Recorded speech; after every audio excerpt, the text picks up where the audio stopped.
نبی کریم صلی الله علیه وسلم وی چې صدر له الله درکړي دي په دې رضا شه نو ته په هغې رضا کېږي ته خو بل ته ګورې او د دومره وګټلې او د دومره وګټلې او دا به څه چل کېږي نو مړ به شي خو مالدار به نه شي او چې د الله په تقسیم صبر کوي چې ماله الله سره کړي دي دا پوره دي با تکن اغنى الناس ته به مالدار شي ته به ټوله دنیا کې غني شي غني خو په دې باندې عمل کوه نو نبی کریم صلی الله علیه وسلم ورته دا درې خبرې وفرمایلې وی په دې باندې عمل کوه دا مختصر نصیحت نبی کریم صلی الله علیه وسلم وفرمایل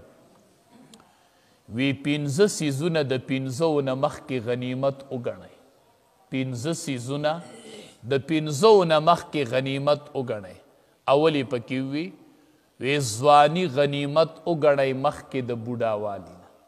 چې ځواني الله درکړې ده نو دا د بوډاتوب نه مخکې غنیمت وګڼه دا لوی غنیمت دی نن کولی شي او سبا به بوډۍ بیا به نشي کولی نو دا ځواني نن غنیمت وګڼه ګورې دویمه خبره یې وکړله وی صحت چې دی روغ وجود روغ صحت دا غنیمت وګڼه مخکې د بیماری نه چې نن روغ نو دا روغتیا دی غنیمت وګڼه سبا به داسې وخت راشي چې مونځ به په ولاړه نشي کولی داسې وخت به راشي چې د رمضان روجې به نشي نیولی بیا به فدیې ورکوي بیا به داسې وخت راشي چې اذانونه به کیږي او جومات ته به مانځله نشي تلی نو دا نن چې تلی شي دا غنیمت وګڼه او په ټیم مانځه ته حاضري کوه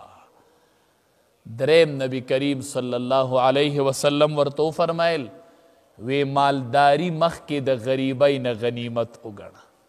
چې مالداری که نه نو لا غریب شوی نه نو دا غنیمت وګڼه نو مالداری کې ډیر څه وکړه هسې نه چې سبا غریب شي او بیا به دې وس نه نو چې مالداری او در سره شته دی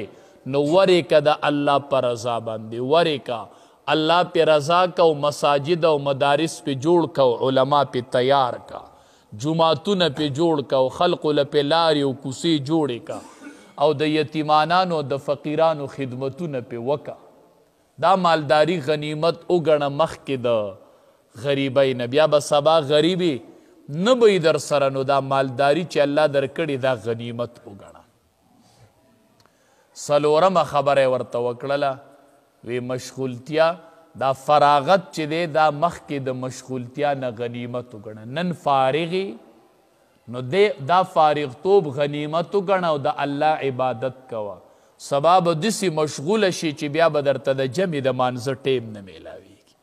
نو چې فارغ نو دا پراختیا مخکې د مشغولتیا نه غنیمت وګڼه پنځمه خبره یې ورته وکړله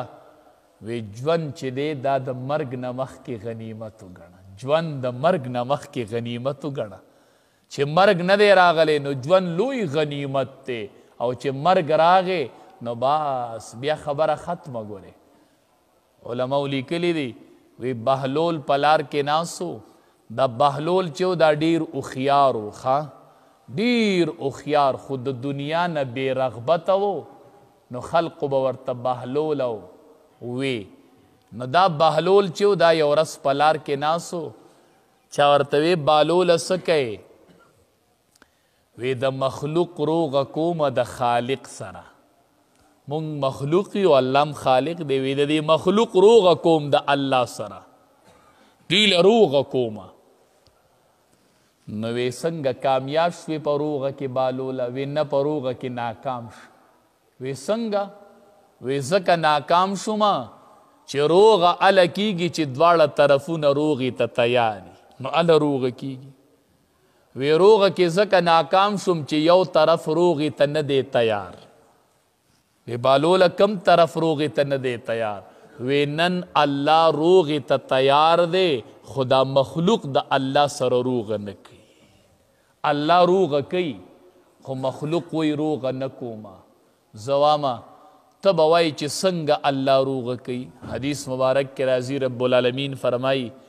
وی چې کله بنده د یو ګناه نه توبه وباسي او ما سره روغه کوي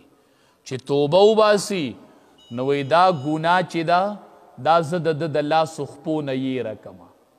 د هغې ځمکې په کم ځای چې یې کړې د هغه ځای نه یېره کمه او